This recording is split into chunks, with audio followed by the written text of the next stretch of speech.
In this screencast, we're going to go over variable costing. Variable costing is a method used for internal record keeping in which only variable manufacturing costs are assigned to inventory. All fixed costs are expensed in the current period, including both product costs and period costs that are fixed. A variable costing income statement is formatted to separate the variable costs from the fixed costs. The value of variable costing is that it can address certain types of earnings management which incurs because of falling unit fixed costs as production increases. If we compare variable costing and absorption costing, we find that variable costing is not GAAP compliant. All fixed costs are expensed in the current period, and only variable manufacturing costs are charged to work in process. In absorption costing, it is GAAP compliant. All product costs, including fixed costs, are charged to work in process, and all period costs, including both fixed and variable costs, are expensed. In this slide, I've prepared a cost table based on the cost equation that total cost equals $500,000 plus $15 per unit times quantity. What you should notice is that as the number of units increase, total variable costs increase, fixed manufacturing costs stay the same, therefore total manufacturing costs increase, but notice that the average cost per unit falls from $65 to $25. To see why variable costing might matter, here's a numerical example with the price of $50, variable manufacturing cost of $15 per unit, fixed manufacturing costs of $500,000, variable general and administrative costs $5 per unit, fixed cost general and administrative $200,000. Here we can see the work in process and finished goods account if 30,000 units are manufactured, and then if 25,000 units are sold. The work in process account is broken into variable costs $450,000 and fixed costs $500,000. So total cost of goods manufactured is $950,000. The cost per unit is $950,000 divided by 30,000 units, or $31.666. Cost of goods sold is the number of units sold, 25,000, times the unit price, 31.667, or $791,675. This leaves $158,325 in the ending inventory. The income statement is fairly straightforward, and you can see this on the income summary account. Revenues are $25,000 times $50, or $1,250,000. Cost of goods sold, $791,675.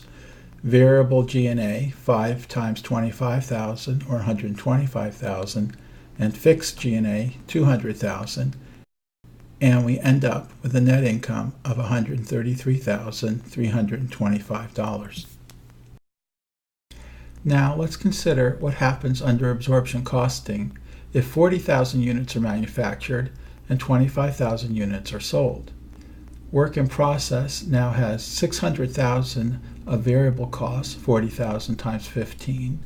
Fixed manufacturing costs stay the same at 500,000. Cost of goods manufactured is now $1,100,000. That gets transferred to finished goods. The unit cost is cost of goods manufactured, $1,100,000, divided by 40,000, or $27.50. Cost of goods sold is $27.50 times 25,000, the number of units sold, and we end up with $687,500.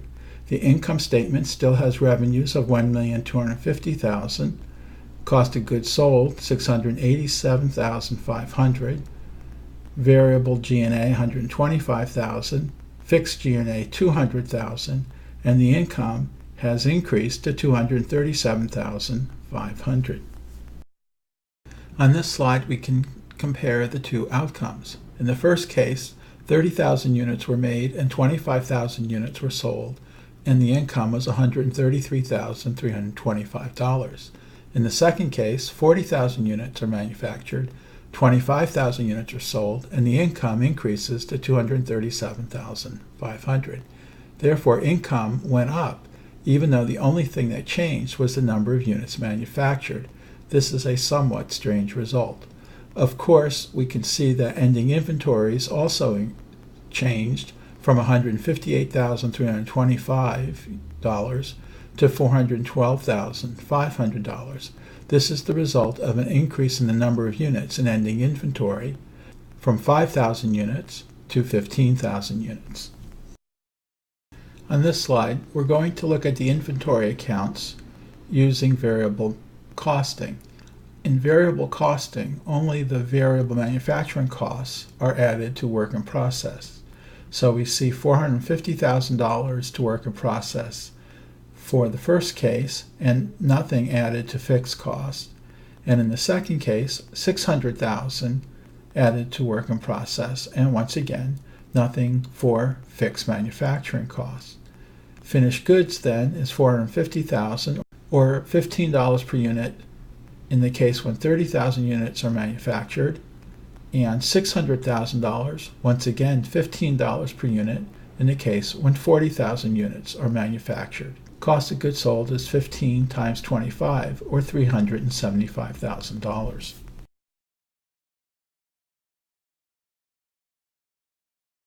The variable income statement when 30,000 units are manufactured and 25,000 units are sold are revenues $1,250,000, cost of goods sold $375,000, variable G&A $125,000, fixed manufacturing costs are expensed $500,000, fixed G&A also expensed $200,000, net income for the period $50,000. When 40,000 units are manufactured and 25,000 units are sold, revenues are $1,250,000, cost of goods sold $375,000, variable G&A $125,000, fixed manufacturing costs are expensed $500,000, fixed G&A costs also expensed $200,000, net income is $50,000, and as you can see, the incomes remain the same. Ending inventory is $75,000 when 30,000 units are made, and $225,000 when 40,000 units are made, reflecting 5,000 units in ending inventory in the first case and 15,000 units in ending inventory in the second case. As you can see, under variable costing, there is no incentive to overproduce since both income statements have net income of $50,000.